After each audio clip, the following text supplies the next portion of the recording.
alhamdulillah ẹ dákun torí Ọlọ́run màá fẹ́ ká bá wa share program yìí torí pé màá fẹ́ kó dé ọ̀dọ̀ àwọn àfa. Ẹ dákun tírú àwọn kèfèrí bá gbọ́ ilé yìí lọ́dọ̀ àwọn àfa tí wọ́n lámìláaka nínú ayé nínú tasawuf tí wọ́n ń sọrú ilé yìí lẹ́nu, kí wá là ń bá ta lọ́lọ́run jà sí látara pé ó dáná sun alukur'an lásìkò yìí. ṣẹ́rí àyà táfà àtú yìí mò ń padà wá tu kì í ṣètumọ̀ rẹ̀ wípé ẹni tó rí orí lára ẹ̀dẹ̀ kan tí ò fálù orí yẹn ni káfíìrì rárá. àti kọ́kọ́ ṣàlàyé fúnra wa kí là ń pè ní kúfùrù, àti pé a máa ń sọ kíní kan náà alukur'an táwọn èèyàn yìí sábà tètè gbọ́ babalágége yé. ṣẹ́rí wọ́n ń pè balagatul qur'aniyya, Ọlọ́run a máa lo àwọn gbólóhùn kankan náà alukur'an níjọ́ mi, ó lè lò wọ́n lọ́nà ogún títúmọ̀ wọn ò ní yàtọ̀ tí ò ní jọra wọn. tọ́lọ̀ máa ń lo kalimatu alukufur là ń pè ní alukufur. kúfùrù yẹn ìtumọ̀ ẹ̀ ní kéèyàn fi nǹkan lẹ̀ kó pàátì kó má ṣe. tàbá ní káfàrà ó pa nǹkan ti tárọ̀kà bí kéèyàn pa Ọlọ́run tì àbí kéèyàn kẹ́yìn sọ́lọ́run. àkọ́kọ́ ṣàlàyé kí là ń pè ní alukufur àti pé nínú alukur'an kí làwọn ìtumọ̀ àwọn wordings àwọn words tọ́lọ́run ti lo káfíìr kì í ṣètúmọ̀ tó kó bá fà nìyẹn o, kì í ṣètúmọ̀ kan náà o. ṣe rí pé irú àwọn àfáà wa yìí ni wọ́n máa fún irú àwọn Abu Rahima lọ́rọ̀ sọ láti bú àwọn oníṣúfí. èyí tó tún wá bà mí nínú jẹ́ jù ní pé tíìfì tó gbé tíìfì tí máa ń sọ àbá gbé ọ̀rọ̀ tó dáa ni, àmì eléyìí tán gbé yìí irú eléyìí ò dá lásìkò yìí, pàápàá pẹ̀lú tí ń ṣẹlẹ̀ nílọrin pẹ̀lú àwọn ọlọ́ṣun. káwá aráfa kan kó jáde ńlọrin pé ẹni tí ń bọ̀ Ọ̀ṣun èyí ṣe kèfèrí, ẹni tí ń bọgi Ọlọ́run ò pé ń káfìrí. bóyá wọ́n lè rí àyà tọ́lọ́run ò fi pé ń káfìrí ṣàlàyé fún wa, kò sí láì fi ń bẹ̀. ẹ jẹ́ ká kọ́kọ́ gbọ́ àgbọ́yé kí là ń pè ní alikúfùrù gan-an. èyí tá ń pè ní alikúfùrù ní pé al-i'radu anil imani billahi wa malaikatihi wa kutubihi wa rusulihi wal yawmil akhir. èyí tá ń pè ní kúfùrù nìyẹn. kéèyàn gúrí kúrò níbi ìgbàgbọ́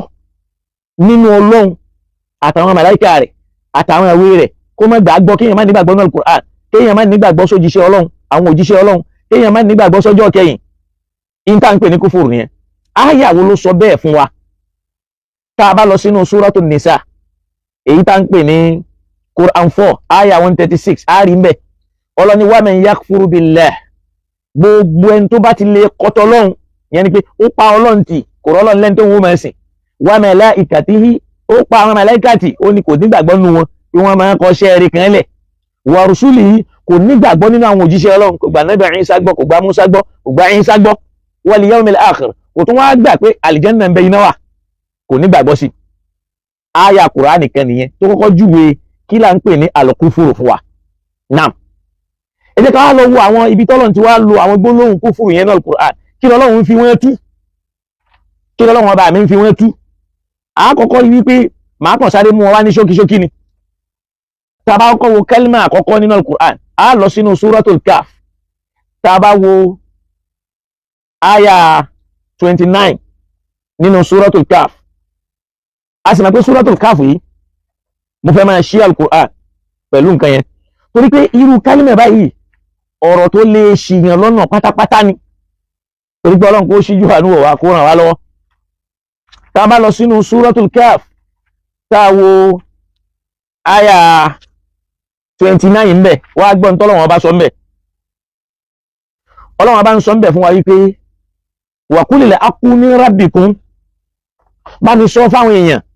pé al-haqqu min rabbikum, pé Al-Qur'ani yìí o ọ̀dọ̀ Ọlọ́run ọba yín ló ti wá.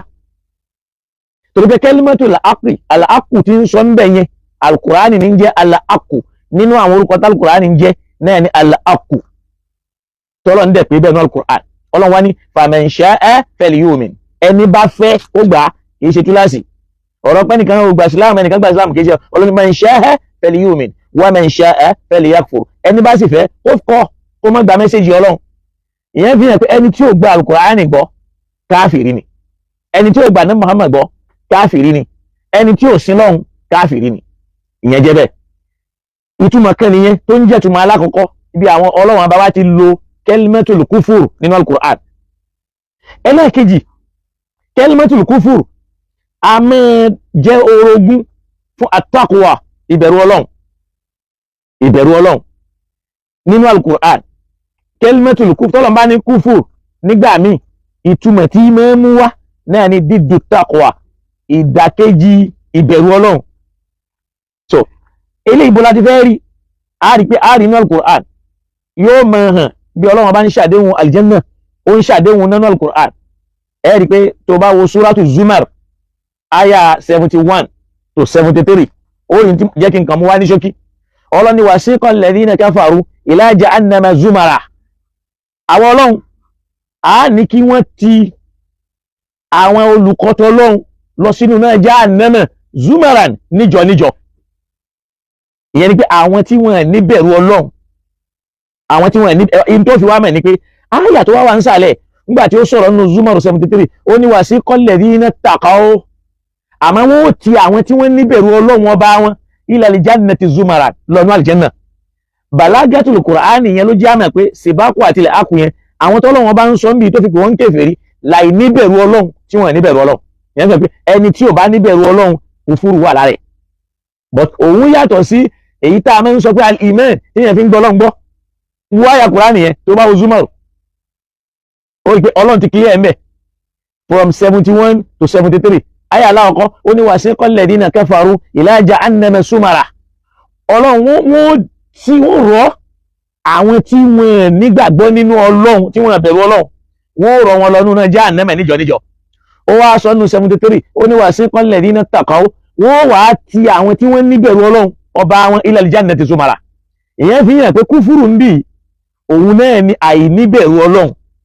kúfúrù ní taqwa àwọn méjì ń yorùbá ìbẹ̀rù Ọlọ́run àtàìníbẹ̀rù Ọlọ́run ó di méjì. nínú eléyìí a rí pé ó ti clear fún wa tá a bá tún wò áyà mi inú al-Qur'an tó tún lè sọrú ẹ̀ náà ni suratu Ali Imran tá a bá ka áyà 133 níbi Ọlọ́run ti ń sọ wípé níbi ó sọ pé u'iddati lil muttaqin wọ́n pèsè àlìjẹ́nnà mo fẹ́ lo áyà al-Qur'an ṣùkọ́lọ́n kó ṣíjú àánú wa suratu Ali Imran aya 133 kẹ́yìn náà ọ̀kẹ́lẹ̀ mọ̀ pé àdánwò làwa mùsùlùmí fẹ́ kó bá àwa mùsùlùmí ọmọ ìyá wa. Ali Imran 133 wá 133 gbogbo tọ́lọ́wọ́n bá sọ mẹ́ ó ní wasara'u ila magfiratin min rabbikum ẹ̀sàlámpá ń tètè lọ bí ìwá foríjì lọ́dọ̀ Ọlọ́run ọba yín wa jannatin ardu as-samawati wal ardu torí pé àlìjẹ́nnà tá ń wí yẹn ò fífẹ́ rẹ̀ ó fẹ̀ ní fífẹ̀ sánmà àti ilẹ̀ ni. ìyẹn fi hàn pé àlìjẹ́nnà fún rẹ̀ fífẹ̀ tó fẹ̀ yẹn bí sánmà àti ilẹ̀ ti rí yẹn náà ló fẹ̀. ó wá ní u'iddati lil muttaqin àmọ́ a pèsè rẹ̀ kalẹ̀ fún àwọn tí wọ́n bá níbẹ̀rù Ọlọ́run. ó rí pé ìbẹ̀rù Ọlọ́run kẹ́ náà ní àyà yẹn tó wí ń bẹ̀ yẹn tó mọ̀ fi mọ̀ pé nígbà míì kalimatul kufru yẹn a máa túmọ̀ sẹ́ni tí ò níbẹ̀rù Ọlọ́run. tó bá padà sínú suratul Baqara àyà 24 Ọlọ́run ní fattaqun nara allati waqudu an-nasu wal hijaratu u'iddat lil kafirin. Ọlọ́run ní ẹ bẹ̀rù náà o èyí tó já sí pé ènìyàn àtòkúta ni wọ́n fi kó Ọlọ́run ò sì pa á léṣe kalẹ̀ dẹ́nìkan yàtọ̀ sí káfìrí. ẹ dákun táwa ní káfìrí ṣe ẹni tó rí oore lára èèyàn tí ò ka oore yẹn kún ní káfìrí tọ́lọ́run bá ń lérí iná fún. man kafara fa alayhi kufru ẹni tí ń bá ń ṣàìdá òun gangan náà ni ó gbẹ̀san àìdá rẹ̀. wa man amila salaha béèyàn bá sì ń ṣe dáadáa fal anfusihim yam'adun tá a bá sì wò ẹni tó kọtọ Ọlọ́run tí ò sin Ọlọ́run àìdá ní í ṣe orí ara ẹ̀ ní í ṣe sí. náà ìkàntún nìyẹn nù rúùmù eléyìí náà ó rí pé kì í ṣọ̀rọ̀ àkídà tó bá tún wọnú al-Qur'an ó rí pé al-amalu salih òun náà ń jẹ́ dídùl fasad níbòmí bọ́lọ́n ti lò tó bá wo suratu Sad aya 28 Ọlọ́run ní am naj'alil ladhina amanu wa 'amilu salihati kal mufsidina fil ardi. ǹjẹ́ a lè máa fi àwọn tí wọ́n gbọ́ Ọlọ́run gbọ́ tí wọ́n ń ṣe dáadáa nínú ayé kal mufsidina fil ardi káwá máa fi wọ́n wé àwọn tí wọ́n ń balẹ̀ jẹ́ àwọn tí wọ́n ń ṣẹbọ tí wọ́n ń ṣòṣà káwá máa fi mùsùlùmí kàn pí àwọn. Ọlọ́run ló sọ bẹ́ẹ̀ am naj'alil ladhina amanu ìyẹn la ṣe ń sọ fáwọn ẹlòmíín pé ẹ má pé ń Súfí ń káfìrí àmọ́ àwọn ọ̀rọ̀ burúkú táwọn ń Súfí ń sọ yìí náà kí bó la fẹ́ kó sí. am naj'alil ladhina amanu wa 'amilu salihati ṣe àwa máa mú àwọn tí wọ́n gbọ́ Ọlọ́run gbọ́ tí wọ́n ń ṣe dáadáa àwa máa ṣe wọ́n kal mufsidina fil ardi bí àwọn tí wọ́n ń bayé jẹ́ níbí nísìn as-salihu wal fasad dídù ni wọ́n bẹ́ẹ̀ Ọlọ́run náà ló ń bò mí nìyẹn ló lo al-kufuru ní dídù al-amalu salih tí méjèèjì náà sì lọ ẹlẹ́ẹ̀kẹfà ìtumọ̀ nínú kúfùrù náà Qur'an Ọlọ́run tún lò fún ní dídù tahakum kéèyàn máa jẹ́ orogún ìfi ọ̀rọ̀ Ọlọ́run àti ọ̀rọ̀ ànábì dájọ́ tó bá wo Suratu Nisa aya 60 Ọlọ́run bá sọ mẹ́ pé yuriduna an yatahakamu ila at-taghut àwọn ilé wọ̀nyí wọ́n ń gbà lérò wọ́n ń fẹ́ kó já sí pé táwọn ó bá fẹ́ bẹ̀rẹ̀ ìdájọ́ kán máa lọ sọ́dọ̀ àwọn onífá kán máa lọ ọ̀dọ̀ àwọn olóòṣà kán máa lọ ọ̀dọ̀ àwọn abọ́gibọ̀pẹ̀ at-taghut àwọn shayatin àwọn ẹni tí ò mọ Ọlọ́run àwọn ẹni èṣù Ọlọ́run ní wa qad umiru an yakfuru bihi bẹ́ẹ̀ Ọlọ́run sì ti pa wọ́n láṣẹ pé irú àwọn èèyàn bẹ́ẹ̀ kan pa wọ́n tì kán má bá wọn ṣe náà eléyìí alhamdulillah rabbil alamin káwá kú mẹ́ káwá bọ́ sí áyà táfà tú igan ṣé túmọ̀ rẹ̀ nu àbí ṣé ìtumọ̀ áyà igan nìyí torí pé ọlọ́ṣun tó bá gbọ́ àtolóòṣà tó bá gbọ́ àtàbọ̀gibọ̀pẹ̀ tó bá gbọ́ àwọn kọ́ ni pé àfáà sọ yí pé Ọlọ́run ò pé abọ́gibọ̀pẹ̀ ní káfìrí kò pé ní kèfèrí ẹni tí ń bá ń ṣe aláìmoore tó róore lára èèyàn tí ò recognize ẹ̀ ní káfìrí àwọn kọ́ ni pé káàkọ́ wo alukur'an níbi Ọlọ́run ti ń sọ pé warujza fahjur nínú suratu najmi a rí pé warujza fahjur tọ́lọ́wọ́n bá ń sọ ń bẹ̀ a rí pé òòṣà lọ́lọ́wọ́n bá ń sọ pé ìrẹ́ ànábì o yẹra òkè suratu najmi kọ́ òkè wan najmi idha hawa ma dalla no ó dà pé suratul mudaththir bí nǹkan ni yẹ kí n sáré wo àyà yẹn kí n má lọ wí tí ò sí kọ́lọ́n kó ṣíjú àánú wà so bí Ọlọ́run ti ní warujza fahjur bóyá suratul muzammil ló ti ní ya ayyuhal mudaththir qum fa andir mudaththir náà ni wa rabbaka fakabbir wa thiyabaka fatahhir warujza fahjur Ọlọ́run ní gbogbo tó bá ń jẹ́ òòṣà láyé ìran òòṣà láyé èrè ànábì yẹn wọ́n lódì pa wọ́n tì mẹ́tì ẹ̀dẹ́ díẹ̀ warujza fahjur áyà mi wá tú fájúrù yìí fáwọn àtàbà wa mọ̀ warujza fahjur tó bá wà al-Qur'an Ọlọ́run bá dìdí sọ ń bẹ̀ fún wa pé fajtanibu rijza minal awthani áyà mi wá sọ ìtumọ̀ áyà yẹn so fajtanibu rijza minal awthani yẹra sá fún ar-rijzu minal awthani ṣàwọ́ sọ pé fahjur warujza fahjur ó wá ní fajtanibu rijza minal awthani kí là ń pè ní awthan àwọn òòṣà àwọn ère Ọlọ́run ní yẹra fún wọn pátápátá bí tí wọn mọ̀ gbogbo ń tà ń pè ní ìran òòṣà láyé ìbáà jẹ́ ère ni wọ́n fi gbẹ́ ìbáà jẹ́ ṣìgìdì ni wọ́n fi mọ́ Ọlọ́run dìídì sọ bẹ́ẹ̀ fún ànábùwà Muhammad sallallahu ta'ala alayhi wa sallam kọ́lọ́n kó ṣíjú àánú wa kó sì ràn wá lọ́wọ́ àwọn àfáà tí wọ́n ń sọ fún wa wípé Ọlọ́run ò pé abọ́gibọ̀pẹ̀ ní káfìrí ó yẹ kí wọ́n kọ́ rántí pé kí ló ṣẹlẹ̀ nínú al-Qur'an nípa ànábì Nuh àtàwọn tí wọ́n jẹ́ ọmọ lẹ́yìn rẹ̀ tọ́lọ́wọ́n bá fi ń sọ fún pé afara'aytumul Lata wal Uzza nínú suratu Najmi ìjẹ́ róṣà tọ́lọ́wọ́n bá ń bá ànábì sọ̀rọ̀ ń bẹ̀ pé afara'aytumul Lata wal Uzza ìjẹ́ ti róṣà tẹ́ ń pè ní al-Lata yẹn wal Uzza wa Manata thalithatal ukhra tọ́lọ́wọ́n bá ń sọ ń bẹ̀ fún wọn pé àwọn òòṣà wọn yìí Ọlọ́wọ́n bá dìídì kọ́ pé káwọn èèyàn kan má gbìyànjú láti dé díẹ̀ àmọ́ lẹ́ni làwọn àfáà ń sọ fún wa yìí wípé Ọlọ́run ò pé abọ́gibọ̀ ọ̀pẹ̀ ní káfìrí kò sì pé àwọn tí wọ́n ń bọ̀ ṣu wọn lọ́lọ́run ò pé wọ́n ní káfìrí wá jẹ́ àjọ káyà inú al-Qur'an Ọlọ́run ní qala Nuh nínú suratu Nuh aya 21 to 28 Ọlọ́run ní ìrẹ Ọlọ́run abá mi o innahum asawni àwọn yìí mà yapa mi wattaba'u man lam yaziduhu maluhu wa waladuhu illa khasara wọ́n wá ń tẹ̀lé tí ó lè lékún kún kò lè fún wọn lówó kò lè fún wọn lọ́mọ illa khasara kọjá kan pàdánù wa makaru makaran kubbara wọ́n wá ń dé ètè ńlá tó lábára tó bọ̀ áyà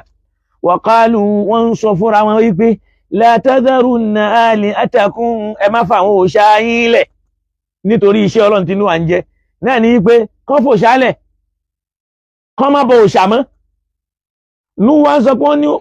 Nóà ń rojọ́ fọ́lọ́run pé mo mọ̀ wí ètè mà ni wọ́n ń dá bí wọ́n ṣe gbẹ̀mí mi wọ́n wá ní la tadharunna alihatakum ẹ má fàwọn òòṣà yín lẹ̀ o bá fàwọn yìí náà ti ń sọ yí pé Ọlọ́run ò pẹ́ tí ń bá ń bọ òòṣà ní kèfèrí àwọn èèyàn náà ń sọ fúnra wọn jọ́nà yìí pé la tadharunna alihatakum ẹ má fòòṣà yín lẹ̀ fún Nóà o wala tadharunna wadda ẹ má fi Wádà lẹ̀ o wala Suwa'a ẹ má fòòṣà Suwa'a lẹ̀ o wala Yaghutha ẹ má fi Yaghuthu lẹ̀ o wa Ya'uqa ẹ má fi Ya'uqa lẹ̀ o Ọlọ́run wá ní wa Nasra ẹ má fi Nasra náà lẹ̀ o ẹ wá gbọ́ Ọlọ́run wá ní wa qad adallu kathira àwọn tá ń sọ yìí wọ́n ti sọ àwọn èèyàn nù rẹpẹtẹ gan wala tajidi dhalimina illa dalala kò sì sí tí yóò máa lékún alábòsí kọjá kó máa ṣìnà sí Ọlọ́run wá ní mimma khati'atihim ugriku àmọ́ nínú àṣìṣe wọn náà ni pé ugriku nínú jìyà tá a padà fi jẹ wọn náà ni wípé a padà tẹ̀ wọ́n rì ni fa udkhilu nara wọ́n dẹ̀ padà wọnú Ọlọ́run falam yajidu lahum min dunillahi àwọn tó ń bọ̀ ìṣà náà ń sọ yẹn o Ọlọ́run ni wọ́n wọnú Ọlọ́run ugriku a tẹ̀ wọ́n rì fa udkhilu naran lẹ́yìn náà wọ́n ṣẹ̀ṣẹ̀ tún wọná falam yajidu lahum min dunillahi ansara wọ́n sì ní rẹ́ nìkan tí ó ràn wọ́n lọ́wọ́ níwájú Ọlọ́run so tabawo tafade ń sọ fún wa yìí pé ẹni tí ń bọ gíbọ ọ̀pẹ Ọlọ́run ò pè ní káfìrí ẹni tí ń bọ òòṣà Ọlọ́run ò pè ní káfìrí náà áyà kan nìyẹn tá a bá ní kájọ wò dáadáa kọ́lọ́run kó ṣíjú àánú wò wá kó sì ràn wá lọ́wọ́ ẹni pé ńgbà mo fẹ́ mú áyà kan wá nísìn nínú súrátù al-Muddathir Ọlọ́run ya ayyuha al-Muddathir ìrẹ́ ànẹ́bì kum fa'andhir dìde máa ṣe kìlọ̀ fáwọn èèyàn wa rabbaka fakabbir Ọlọ́run abá rẹ ní kó ojú ó mà pé òun ló tóbi jù lẹ́yìn Ọlọ́run kò sẹ́lòmíì kó sì máa sìn wa thiyabaka fatahhir aṣọ rẹ jó mọ́ àwọn kan ń tú fìyàbù yẹn wọ́n gbà pé ọkàn rẹ jẹ́ ó mọ́ wa rujiza fa'ajur ṣòwárí òòṣà ìrẹ́ ànẹ́bì yọ́n lódì lóòótọ́ àwọn afá ní ikhtilaf a máa padà rí áyà al-Qur'ani mi tó wá tú wípé fajtanibu rijza minal awthan tá a fi mọ̀ wípé àwọn òòṣà lọ́lọ́wọ́n bá ń sọ ń bẹ̀ fún ànábùwà Muhammad sallallahu ta'ala alayhi wa sallam ní fajtanibu rijza minal awthan tó bá lọ ka suratul Hajj ó gbọ́bi tọ́lọ́wọ́n bá ti tú tá a fi mọ̀ pé òòṣà ni nínú áyà 30 àfáà Mujahidu àti Ikrima àwọn wá ń jẹ́ pé al-awthan wọ́n lóòṣà lọ́lọ́wọ́n bá ń sọ ń bẹ̀ daliluhu qawluhu ta'ala ìtọ́kẹ̀ náà lọ̀rọ̀ Ọlọ́run tó sọ wípé fajtanibu rijza minal awthan ẹ jìnà ẹ yẹra tẹ́fẹ́tẹ́fẹ́ fún gbogbo àwọn arrijis àwọn nǹkan kí nǹkan àwọn nǹkan ẹ̀dọ̀tí nínú àwọn òòṣà ẹ yẹra fún wọn ìyẹn ni pé faturuk ẹ sá fún wọn náà ìkànnì yẹn so kọ́lọ́n kó ṣíjú àánú ẹ jẹ́ ká wá tún gbọ́ ọ̀rọ̀ àwọn àfáà wa yìí lẹ́ẹ̀kan sí kí n wá tú áyà táfà tú pé ṣé túmọ̀ rẹ̀ nìyẹn tó fi já sí pé ẹni tí ń bọ gíbọ ọ̀pẹ kìí ṣe káfìrí ẹ wá jẹ́ ká wá yẹ àyà táfà tú ìwò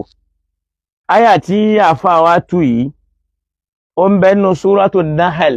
Quran 16 táwa náà bá lè gbé alukurani ká gbé alukurani kí kájọ wò ó ẹ kọ́kọ́ rí wípé ọ̀rọ̀ yìí ò tiẹ̀ ní í ṣe pẹ̀lú táwọn àfà ń sọ kọjá wípé Ọlọ́run kó ṣíjú àánú wò wá irú àsìkò yìí kọ́lé yẹn gbọ́dọ̀ máa sọ irú ọ̀rọ̀ báyìí lásìkò tí nǹkan ń gbóná kí wọ́n á máa encourage àwọn kùfàr yàrá tí níṣẹ́ tó gbọ́ ní táfẹ́ ẹgbẹ́ wọn sọ ẹ̀yin náà jájọ wo alukur'an ẹ kọ́kọ́ rí wípé Ọlọ́run ń sọ àwọn ọ̀rọ̀ kan bọ̀ látòkè tó ń fẹ́ káwọn èèyàn mọ̀ wípé Ọlọ́run ọba mà ló dá yín tọ́lọ́run bá ní alladhina ya'rifuna ni'matallahi ìtumọ̀ rẹ̀ ni pé àwọn tí wọ́n dá ìdẹ̀ra Ọlọ́run mọ̀ pé Ọlọ́run ṣe nù gbésí ayé àwọn gẹ́gẹ́ bá Al-Qur'an sọ fún wa pé wa in ta'uddu ni'matallahi lan tuhsuha tẹ́ bá ní ẹ máa ka ìdẹ̀ra Ọlọ́run nínú gbésí ayé yín lẹ́ẹ̀kan ní méjì lan tuhsuha ní lè kà á tán láyéláyé ni'matallahi tọ́lọ́run sọ wàá máa gbọ́ tó bá lọ ka Al-Qur'an yìí tó bá bẹ̀rẹ̀ sí ní wo látòkè Ọlọ́run bá ń sọ láti àyà 78 kí n gbé láti bẹ̀ ó ní wallahu akhrajakum ó ń sírègún fún ọmọ ènìyàn lórí oore tó ṣe fún pé kíyàn má wàá mú oore kó wá fọ Ọlọ́run lẹ̀ kó mọ́ sí nǹkan ẹ̀mí ó tako ìdẹ̀ra Ọlọ́run ni wàá máa gbọ́ ó ní àyà kan yẹn náà tó débi ọ̀rọ̀ yẹn ni o Ọlọ́run ní ó bẹ̀rẹ̀ sí ní sọ àwọn oore tó ṣe fún wa ó ń sọ àwọn oore tó ṣe fún wa ó wá débì kan ó ní wallahu akhrajakum min butuni ummahatikum Ọlọ́run abá tó mú yín jáde láti inú ikùn ìyá yín la ta'lamuna shay'a dá nǹkan kan mọ̀ ń jọ́nà mọ̀ ń tẹ́ fẹ́ jẹ́ mọ̀ ń tẹ́ fẹ́ dà akhrajakum min butuni ummahatikum Ọlọ́run mú yín jáde láti inú ìyá yín la ta'lamuna shay'an dá nǹkan kan mọ̀ ń jọ́nà wa ja'ala lakumus sam'a ó wá fún yín ní gbọ́rọ̀ wala absara ẹ̀yin náà ń ríran wala af'idata ẹni làákàyè la'allakum tashkuruna torí kẹ́ lè dúpẹ́ lọ́dọ̀ Ọlọ́run wá dúpẹ́ àìmoore nìyẹn máa wo bọ́lọ́run ṣe ń ka oore bọ̀ o pé mo ṣoore fún yín débi pé ẹ wọnú kùn yìí ẹ sì jáde ní rọrùn níbi tó yẹ pé ní summa sabila yasara ọ̀nà kékeré ni àwọn Ọlọ́run ó sì fẹ́ ọ̀nà tí ó fẹ́ àwa fẹ́ yóò gbé odidi èèyàn jáde Ọlọ́run wá ń rán ọmọ ènìyàn létí pé kayfa takfuruna billah kí ló fẹ́ mú ènìyàn ṣàìmoore sọ́lọ́run tí ó lóhun ò ní sí lọ́hùn torí pé wa kuntum amwatan sí tẹ́lẹ̀tẹ́lẹ̀ fa ahyaakum mo tún wá mú yín wáyé ìyẹn ló fi ń sọ fún wa wípé akhrajakum min butuni ummahatikum ṣé ẹ̀ mọ̀ bí tẹ́ gbà wáyé ni inú ìyá yín ni níjọ́ tẹ́ dáyé nì la ta'lamuna shay'an ló fi ń sọ níbì kan pé huwa a'lamu bikum òun ló dá yín mọ̀ idh ansha'akum minal ardi nígbà tó ń dá yín láti inú lẹ́lẹ̀ wa idh antum ajinnatun fi butuni ummahatikum àtìgbà tó ń mú yín tó ń dá yín lálẹ̀ níkùn ìyá yín la tuzakku anfusakum ẹ má fọ̀rọ̀ yín mọ́ ó wá ń lò nínú àyà yìí wípé akhrajakum Ọlọ́run ọba ló mú yín jáde láti inú ìyá yín o la ta'lamuna shay'a dá kankan mọ̀ ń jọ náà nínú pé ó mú yín jáde nínú ìyá yín oore kan ni pé ẹ kú síbẹ̀ Ọlọ́run ló mọ yẹn tí ń bọ̀ jẹ́ pé láàrin gbíngbín yẹn ló bá lọ Ọlọ́run ní wa ja'ala lakumus sam'a àwa fún yín ní gbọ́rọ̀ ẹ̀yin náà lè gbọ́ wala absara a fún yín ní ríran ẹ̀yin náà lè rí wala af'idata a fún yín làákàyè tẹ́yin náà máa fi ronú gbogbo ń tá a ṣe yìí la'allakum tashkurun nítorí kẹ́ lè bá a dúpẹ́ oore ni kí lẹ́ fi dúpẹ́ oore náà ní kẹ́ sin àwọn Ọlọ́run tó fi ń dúpẹ́ oore ẹ̀sìn yìí èyàn máa fi dúpẹ́ lọ́dọ̀ Ọlọ́run ni wá já tẹ̀síwájú Ọlọ́run wá ní awalam yarau ila tọ́ìrì ṣáwọn àwọn tí wọ́n fẹ́ gbá tèmi gbọ́ yìí ṣé wọ́n rí ẹyẹ ni musakharatin fi sàmà fi jáwì sàmà tó já sí pé yóò máa fò lọ lójú sẹ́mà báyìí láwọn ẹyẹ tí wọ́n tó sáfù máa yumsiku unna yóò máa lọ báyìí ẹyẹ tí ń fò ń sánmọ̀ máa yumsiku unna kí ló mú ẹyẹ yẹn dání illallah tó kọjá Ọlọ́run nígbà Ọlọ́run júwe tara wọn fún wọn ó tún wá mú tẹ̀dá mi ó mú tẹ̀yẹ ó fi ṣàpèjúwe wípé awalam yarau ṣé wọ́n rí ni wọ́n wòye ìlà tọ́rin sí ẹyẹ musakharatin fi jáwé sàmáì tó ń fò lọ ní sánmà tí ń dapá ma yumsikuhunna illa Allahu talent tó mú dání sánmà yẹn tó kọjá Ọlọ́run inna fi dhalika eléyìí tá a ṣe iná la'ayatin liqawmin yu'minuna àmì ní ìwòye ní fáwọn tí wọ́n bá nígbàgbọ́ nú Ọlọ́run ọlọ́run ṣọ̀kan tara wọn ó tún mú tẹyẹ ọlọ́run tó wá tẹ̀síwájú nínú oore tó ṣe fọ́mọ ènìyàn ó ní wa ja'ala lakum min buyutikum sakana la ilaha illallah ọlọ́run tó wá lóhun tó ṣe fún yín min buyutikum nínú àwọn ilé yín sakana ibùgbé ńbẹ ẹni bí tẹ́ máa gbé ọlọ́run tó fún yín nílé ó fún yín bùgbé wa ja'ala lakum min juludil an'ami buyutan ó tún dá nínú àwọn ara ẹran àwọ̀ ara ẹran yìí ó tún ní kẹ́ máa fi ṣe bùgbé tastakhifunaha ẹ máa wọ̀ sára ẹ máa fi ṣe swẹ́tà yawma dhanikum lọ́jọ́ tí nǹkan bá fẹ́ le bóyá òtútù ní mú àbí nǹkan kan ṣẹlẹ̀ ọlọ́run tó ń ṣàlàyé ẹ̀ pé èmi ọlọ́run ja'ala lakum min buyutikum sakana mo ṣe bùgbé fún yín ẹ lè múgi ẹ fi kọ́lé ẹ mú pòròpórò ẹ fi kọ́lé ẹ tún mú mo tún bá yín ṣe ìmọ̀ tẹ́ fi kọ́lé gbogbo ní tẹ́ fẹ́ kọ́ èmi mo ṣe fún yín wa ja'ala lakum min juludil an'ami mo tún wá ṣe fún yín látara awọ ara ẹran buyutan èyí tẹ́ tún máa wọ̀ tastakhifunaha tẹ́ máa fi gbọ́n ọyẹ́ dànù yawma dhanikum lọ́jọ́ tó tútù bá pọ̀ wa yawma iqamatikum àti lọ́jọ́ tẹ́ ẹ bá fẹ́ ọjọ́ dúró yìí níjọ́ ẹ bá ń lọ tẹ́ ẹ bá ń bọ̀ tẹ́ ẹ bá rí gbá ẹ tún fi yẹn búra wà mí ní aswafiha nínú àwọn òwú ara ẹran nì wà ò bá rí àwa ash'ariha àtàwọn ẹrun ara ẹ̀ èmi ọlọ́run tún fún yín ní asasan ẹ tún níyẹn náà ẹ tún ní tẹ́ ẹ fi ṣe mi ò fẹ́ pẹ́ ń bẹ̀ ẹ́ pọ̀ torí pé mi ò fẹ́ gbàsìkò ọlọ́run ń sọ àwọn ẹ̀dẹ̀rẹ̀ ó ń sọ àwọn ẹ̀dẹ̀ra ọlọ́run tó ṣe fún ènìyàn tó wà mí ní aswafa owó ẹran yìí wa awbariha wa ash'ariha ìwọ náà lọ kanú al-Qur'an asasan mo tún ṣe ní wa mata'an ilahin tẹ́ fi máa jẹ gbádùn títí dáwọn àsìkò kan ìntọ́lọ́wọ́n bá ń sọ rẹ̀ o so ìyẹn fi hàn pé tó wá tẹ̀síwájú ó ní wallahu ja'ala lakum mimman khalaqa dhilala wa ja'ala lakum minal jibali aknana وجعل لكم سرابيل تقيكم الحر وسرابيل تقيكم بأسكم كذلك يتم نعمته عليكم لعلكم تسلمون intafati en sọ yẹn kò tiẹ̀ ní ṣe pẹ̀lú àyà yìí rárá bí yẹn bá fẹ́ mọ̀ ìwọ náà lọ gbé Yorùbá Quran èyí tí wọ́n tú ó rí àyà yìí ni wọ́n ń kà fún arákùnrin kan nígbà tí wọ́n ń kà fún gẹ́gẹ́ bí àfáà Mujahidu ṣe gbà wá ó ní anna sábàbà nusul hadhihi al-aya al-karima in tó fà táyà yìí fi sọ̀kalẹ̀ náà ni pé anna arabiyyan ata an-nabi wọ́n lọ́mọ lárúbáwá kan wá bá an-nabi fasa'alahu ó wá béèrè lọ́dọ̀ an-nabi faqara alayhi rasulullah sallallahu alayhi ọlọ́run wá ka an-nabi wá ka àyà yìí fún pé wallahu ja'ala lakum min buyutikum sakana ọlọ́run ọba ló ṣe bùgbé fún yín nínú ilé yín qala al-a'rabi naam ó ní bẹ́ẹ̀ ni wa ja'ala lakum min juludil an'ami buyutan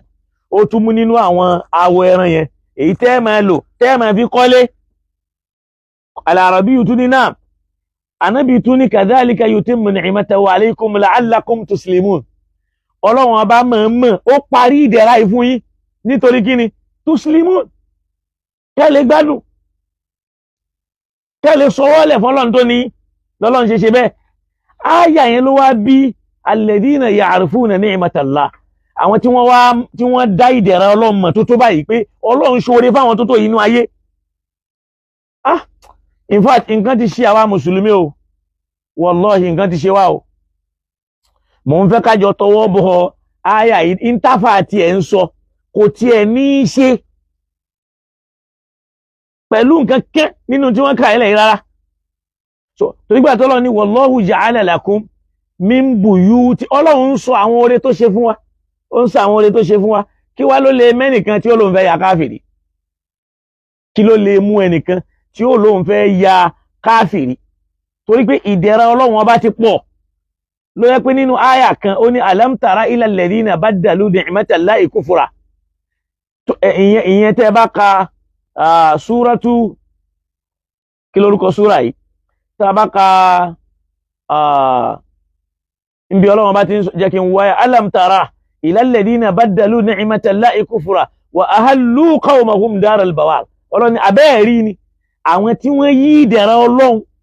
tí wọ́n ṣàìmọ̀ yí padà wọ́n wá fi ṣe kèfèrí ìyẹn ni pé wọ́n mú ìdẹ̀ra Ọlọ́run wọn pátì wọ́n wá bẹ̀rẹ̀ sí ní kọtọ Ọlọ́run. So áyà yìí kò kọ́kọ́ ní nǹkan kan ṣe pẹ̀lú ntáfà ń sọ. Ọlọ́run ń sọ àwọn ìdẹ̀ra tó ṣe nù gbésí ayé àwọn ẹ̀dẹ́ ènìyàn. Ó wá bá ọ̀rọ̀ yẹn débi wípé ó bá débẹ̀ bí ó wá ní fàyíntà wá láó táwọn èèyàn bá wá láwọn ò ní gbà fàyínà máa alayka al-balagul mubin tí wà nẹ́bì ní kò ṣáàjíṣẹ́ fún wọn. Torí pé kí ni ya'rifuna ni'matallah wọ́n ti mọ̀ pọ́lọ́run ṣoore fún àwọn náà, wọ́n ti mọ̀ gbòdè látọ́lọ́run ṣe thumma yunkirunaha wọ́n tún wá takórí Ọlọ́run wa aktharuhumul kafiruna ọ̀pọ̀lọpọ̀ wọn kọtọ Ọlọ́run lẹ̀ wọ́n sin Ọlọ́run pẹ̀lú rẹ̀ yìí. Ìtumọ̀ àyà yìí nìyẹn o, kì í ṣe ẹni tó róre lára ẹnìkan tí ò jẹ́wọ́ oore o. Ìlọ́mbẹ́rẹ́ lèyí ohun tí àfà ń lò yẹn òkè kò tí ẹ lọ rárá.